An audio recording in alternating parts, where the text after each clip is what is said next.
تاریخ نے لکھا امام حسین علیہ السلام کی شہادت کے بعد جب فوج یزید امام حسین کے کٹے ہوئے سر کو بازاروں میں بے حرمتی کرتے ہوئے نوکے سنا پہ یزید کی دربار کی طرف لے کے جا رہے تھے تو تقریباً 52 جگہوں سے بھی زیادہ آپ کے سر مبارک نے قرآن کی مختلف آیات کی تلاوت کر کے اپنے نانا کی نبوت کی گواہی دی، لیکن کوفہ و شام کے بیچ میں ایک جگہ ایسی تھی جہاں امام حسین کے کٹے ہوئے سر نے ایسا خطبہ دیا کہ آس پاس کے گاؤں والے تلواریں لے کے یزید کی فوج کے خلاف ہو گئے، کیونکہ یزید کا یہ حکم تھا کہ امام حسین کے پورے خاندان کو قتل کیا جائے، گھر کے افراد میں سے کسی مرد کو نہ چھوڑا جائے اور سب کے سر کاٹ کے اس کی دربار تک پہنچائے جائیں۔ لیکن یزید کو جب یہ علم ہوا کہ امام حسین علیہ السلام کا بڑا بیٹا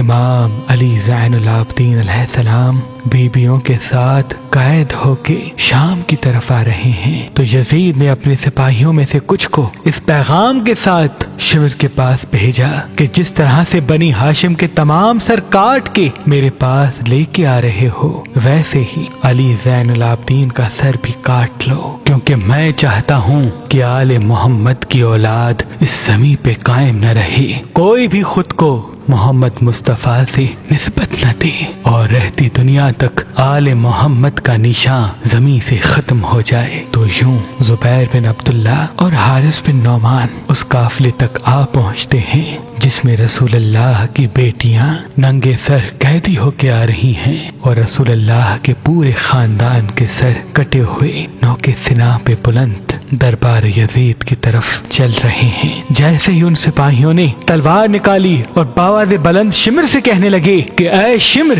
یزید کا حکم ہے کہ تو نے حسین کے بڑے بیٹے علی کو ابھی تک کیوں زندہ چھوڑا ہے؟ شمر کہنے لگا یہ تو بیمار ہے، ضعیف ہے، اس کو اس لیے زندہ چھوڑا ہے تاکہ یہ اپنے خاندان کا تماشا دیکھ سکے۔ لیکن جب یزید کا حکم شمر کو سنانے لگے کہ اس کا بھی سر قلم کرنا ہے، سپاہیوں نے تلوار نکالی اور امام سجاد علیہ السلام کی طرف بڑھنے لگے۔ تاریخ نے لکھا اس وقت بی بی زینب سلام اللہ علیہا نے امام سجاد کو دیکھا اور پھر امام حسین کے کٹے ہوئے سر کو دیکھا اور فرمانے لگی اے حسین، اب اللہ کی اس حجت کی حفاظت تم کرو۔ امام حسین کے لب ہلے اور نوکے سنا سے فرمانے لگے اے شمر رکو، کیا سمجھتے ہو کہ ہمیں شہید کرنے سے ہمیں ختم کر دو گے؟ دیکھو میں آج بھی کٹے ہوئے سر سے تم سے ہم کلام ہوں۔ امام حسین کا یہ روب دبدبا مرتبہ دیکھ کے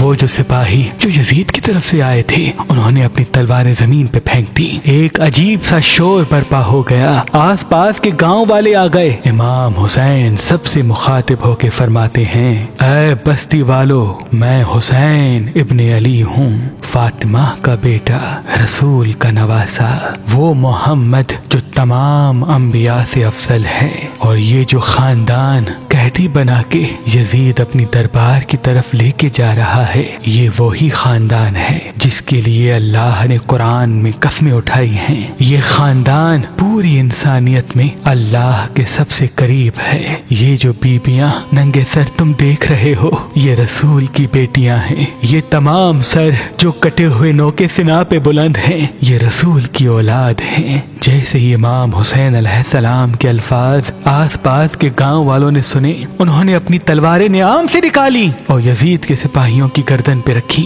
اور کہنے لگے کہ اگر امام سجاد کو قتل کیا تو ہم ابھی سب کو مار دیں گے۔ وہ جو سپاہی یزید نے بھیجے تھے اس نے شمر سے کہا اے شمر، سجاد کو آل رسول کے ساتھ یزید کی دربار پہنچاتے ہیں اور پورا واقعہ سنائیں گے، پھر یزید جانے سجاد جانے۔ اور یوں اللہ نے اپنی آخری حجت کی حفاظت کی۔ جب امام سجاد یزید کی دربار آئے خطبہ دیا تو یزید کے اپنے ہی ساتھی یزید پہ لعنت کرنے لگے اور یوں بغاوت نے جنم لے لیا، اور یزید ڈرنے لگا کہ ایک حسین کے قتل کی وجہ سے میری سلطنت کی بنیاد ہل گئی، اگر میں اور ظلم کروں گا تو میری حکومت ختم ختم ہو جائے گی۔ اس ڈر سے آل رسول کو قید کروا دیا، لیکن یزید کے لیے لوگوں کی نفرت کم نہ ہوئی۔ بالآخر ان کو 2 سال کے بعد رہا کیا، لیکن آج تک ہر مسلمان کے دل میں یزید کے لیے نفرت موجود ہے، کیونکہ جس نے محمد و آل محمد پہ ظلم کیا